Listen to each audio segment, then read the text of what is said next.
Hi, my name is Hollie. I'm 17 years old and I am autistic. I just want to apologise in advance for this video because I'm probably going to be rambling on a bit. I might not be looking at the camera. It's my first video. I'm a bit shy, awkward, and a bit nervous, but I'll get used to it. I just need a bit of practice. In this video, I'm going to be talking about my experiences of autism as a child.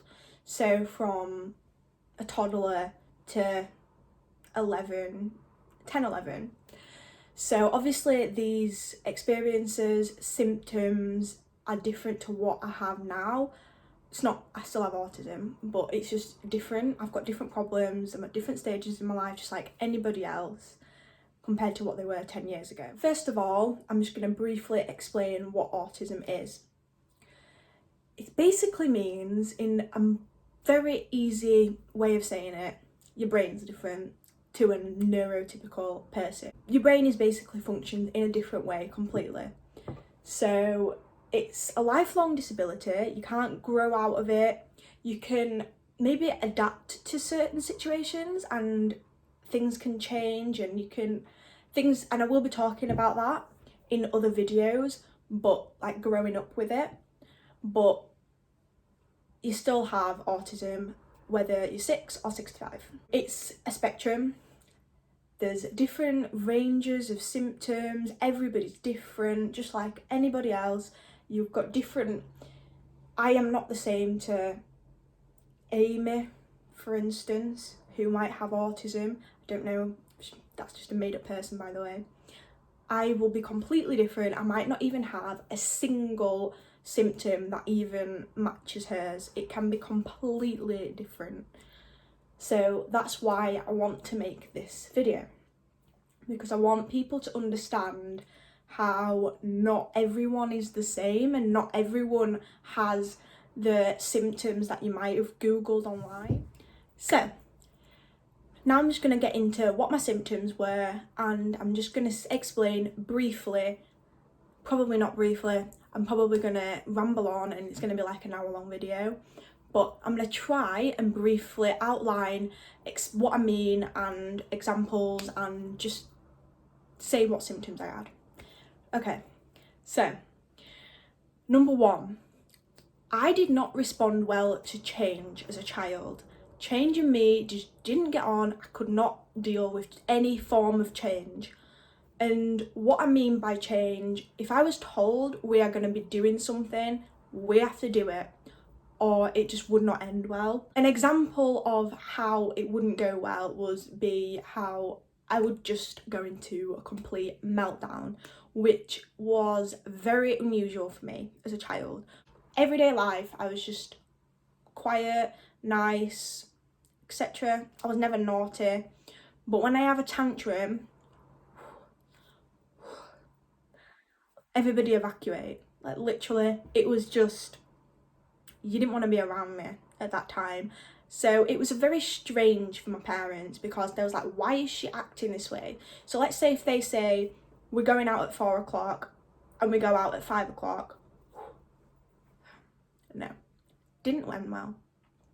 Another example would be, as a child, and now, I have to have very similar foods. I had the same food after school every night for my tea. I can remember it very vividly. It was chicken fingers. I had 5 chicken fingers. It was not nutritious. It's probably not enough to eat. I'm saying that I did eat other stuff. Like I ate other stuff, so it's fine. But that's what I had. After school, I had 5 chicken fingers every day at 4 o'clock. If it was 10 past 4, I would then go to my parents and be like, you haven't put my tea in. They would be like, oh, 5 minutes, whatever, and then they carry on, wouldn't do it, and then I would just go into a tantrum where I would wreck the whole house. I was possessed. By the way, if I'm just doing this with my hands, just ignore it. It's just me. I don't think that's an autism thing, by the way. It's just me. My whole family do it. So yeah. So that kind of links into separate things. So we've got tantrums and we have couldn't deal with change of any sort. Okay, another thing, so the third is I really found it difficult to socialise. And when I say it difficult, I mean I did just have no interest in socialising. I was happy playing on my own. I preferred playing on my own.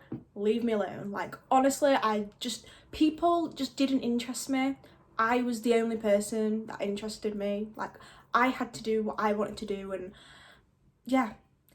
So an example of this would be, well, I never personally got invited to kids' parties, but you see, my mum was friends with all the mums, so they kind of had to invite me. When they did, and obviously I was young, I'm talking 4, 5, 6, we'd go to like play areas. I'd play on my own. My mum would encourage me to play with other kids. No, didn't. I'd be sat there in the ball pool, playing on my own, talking to myself. I used to talk to my brain, right? Yeah. I used to talk to my brain, and people didn't think that this was anything wrong with me. They just thought she's just being cute and it's just a stage at this point. So yeah, I used to have conversations with my brain. I don't think I used to say it out loud, but I probably did, like speak out loud to my brain, and I genuinely had conversations. It was weird. It was just, yeah. So I'd do that. I'd play with imaginary friends at school in the playground. I'd talk to my shadow, all sorts of things. Literally, it was, yeah. I would prefer to do that than to speak to anybody else. Next thing, repetitive movements for me. I don't really know how to. It wasn't like repetitive movements, it was more, have you ever heard of, if you're not autistic, you probably haven't heard this, but basically like hand flapping, I believe they call it. I used to basically wave sticks and stuff in the air when I was talking to myself, and that was kind of like it was like a release for me. I didn't understand what I was doing. I would be doing this in public. I remember doing it on holiday. Well, I don't remember doing it on holiday, but people tell me I did it on holiday around the pool, be talking to myself with a stick and talk to leaves and trees and whatnot. But basically, I found that very relaxing for me. So, but still, at this age, no one, believe it or not, no one thought there's something a bit not right. They thought it was just being cute, being young. They just put it down to cuteness, basically. So yeah, that was kind of the only repetitive movements that I'd do, apart from the fact that I'm playing with my hand right now, like doing this, but just ignore it. Yeah, that was kind of the only thing that I did as a child. But other than that, I think a lot more autistic people would have other examples, but I don't. Next one. I did not understand social cues. I didn't know how to adapt myself into certain situations, as in like I would be the same person in any situation. So the way I acted at home would be the way I acted in school, the way I acted everywhere. I am literally just one person. For example, I didn't understand how not to be blunt, or how I was basically called rude a lot of the time, because as I said previously, my mum tried to encourage me to play with other children. So for example, my best friend at the time, I'm going to name her Barbara, was my mum's friend's daughter. I was like, it was the only person I'd socialise with, but she obviously had other friends, and when we once went to her house, she had other friends there, and I just would not, I wouldn't speak, I would not interact with these other friends. I didn't want to, no interest, but my mum encouraged me, and I literally said to the person, I don't want to be friends with you, I don't want to play with you. And I remember being so told off that day. My mum had no idea, like she just thought I was being rude and horrible, but that was not the case at all. I just didn't know why not to tell that person. If someone was to ask me, do I look nice in this dress, and I didn't think you look nice, I would say no. I don't like that dress. Sometimes people liked that about me though. Sometimes I just upset people, and I didn't understand why I was upsetting people, which was very frustrating for me. All I knew is I was being told off for things that I thought was right, because I'm a very stubborn person. I was adamant that I was right in all these situations. Another thing was eye contact. Eye contact for me is not a very big problem. However, it is in certain situations.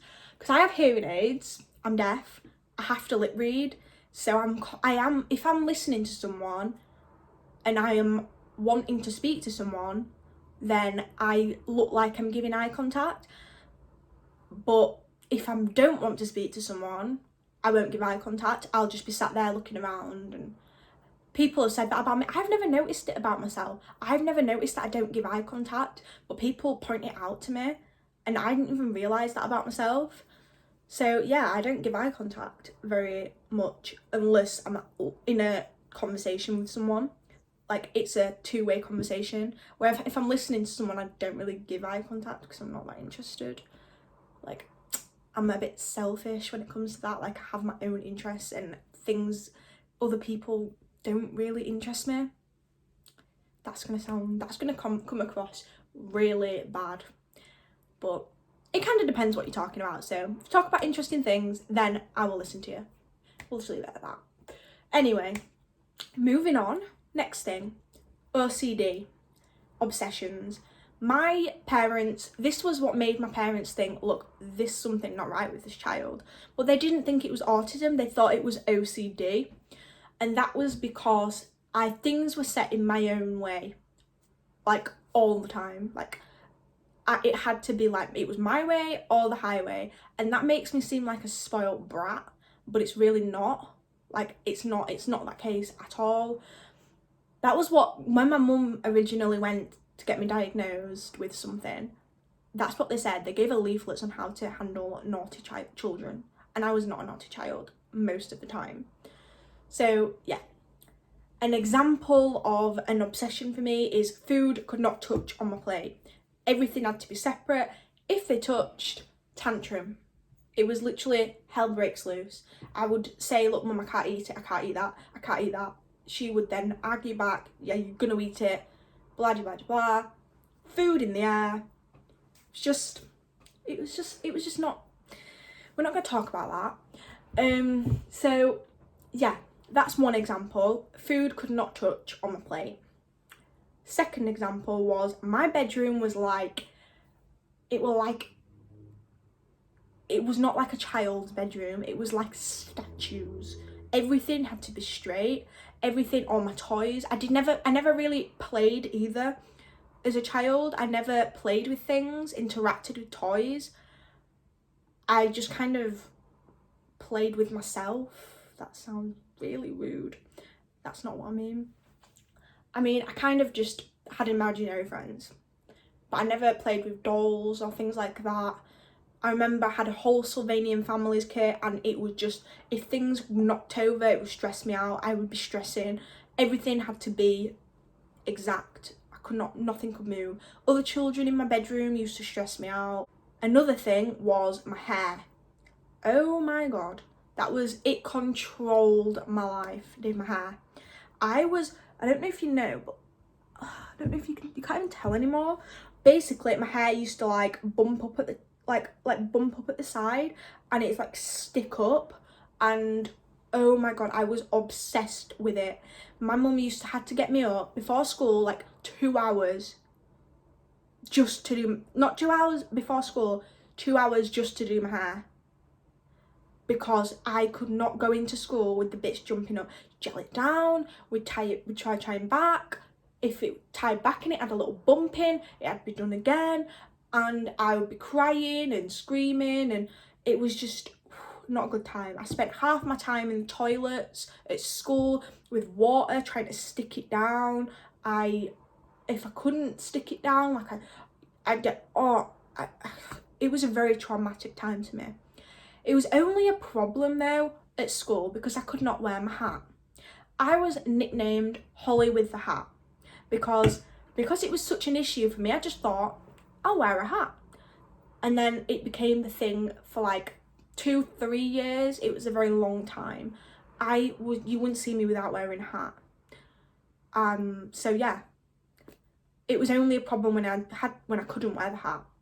I wasn't bothered what my hair looked like at the bottom. It was literally just the top of my hair. When it bumped up, sticked up, I hated it. And it controlled my life. So that was an obsession for me. So that's why my parents thought, this is annoying me.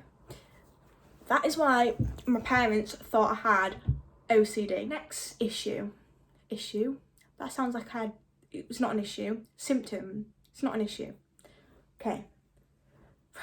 Extreme sensitivity to senses. Noise for me was never an issue, as I'm deaf. If noise was an issue, turn off my hearing aids, problem solved. An issue for me was always touch. Things touching me. I could not deal with it. So I couldn't wear certain clothes. I could never wear jeans. I couldn't wear tights. Always had to be socks. Even now, socks. I hate socks. But we'll get onto that when I talk. I keep saying that we'll get onto that in another video. But yeah, we will. But I couldn't wear certain clothes. I couldn't wear cream. I felt sticky, claustrophobic in my body. It was just, ugh. Need a shower. I always got a shower. And wet hair still bothers me to this day. I can deal with it a lot better, but wet hair on my back, ugh, disgusting. Ugh. How can you do it? How can you do it? How can you have wet hair on your back? Oh my god. So yeah, on holiday, in the pool, in and out of the pool, nightmare. Absolute nightmare. I'd have to go, as soon as I got out of the pool, I'd have to go upstairs. I'd have to get a shower. And this was when put cream on. I couldn't wear cream either. Being on holiday, I do not know why my parents took me on holiday. What is the point? What was the point in it? Because it would just ruin everyone's time. Because they'd have to be dealing with me 24/7. Another symptom would be honesty. I was very honest and I took everything very literally. If someone said that it's raining cats and dogs, I would look outside. It's not raining cats and dogs. What are you talking about? Like, I would be like, idiot, stupid. And I'd laugh at them. I'd be like, what are you talking about? Odd people. But yeah, an example of this through my childhood would be the time when I took a needle to school because someone said, if I lie to you, stick a needle in my eye or something. There was a saying, I don't know the saying, but yeah. I took a needle into school and I literally took a needle into school. Basically, I believe she had something that was mine and she kept not bringing it in to school and I wanted it back. And she was like, if I lie, stick a needle in my eye. So I brought a needle into school and her mum was the teacher. So she told her mum and then, yeah, I got sent home. Yeah, I hope that makes sense. This is my first video, so if I've just rambled, repeated myself, I'm very, very sorry. So yeah, I'm just gonna leave this video there and hopefully continue this story time another day if anybody is actually interested and actually wants to watch these videos, because I'm currently in lockdown. I'm very, very bored, and you know what I thought? Why not? What can come out of this? What bad can come out of this? Hopefully nothing. Hopefully. Praying. Hopefully someone watches this, and if you do watch this and you want to message me on my Instagram. I'll leave it here if I can do that, because I've never edited a video before in my life. So this will be very badly edited I'm very, very sorry. It probably will be very limitedly edited. Is that a word? It will probably be edited to a very, very bare minimum because I don't really know what I'm doing. So I'm sorry about that. I am gonna start, this is a very, very long outro. I am gonna start doing other videos not based on autism. I just kind of wanted to introduce myself, introduce a bit about my life. And I wanted to tell people that I was autistic because I've never done that before, really. I've always been embarrassed or, yeah, been a bit embarrassed of it and never wanted to tell people. See you later.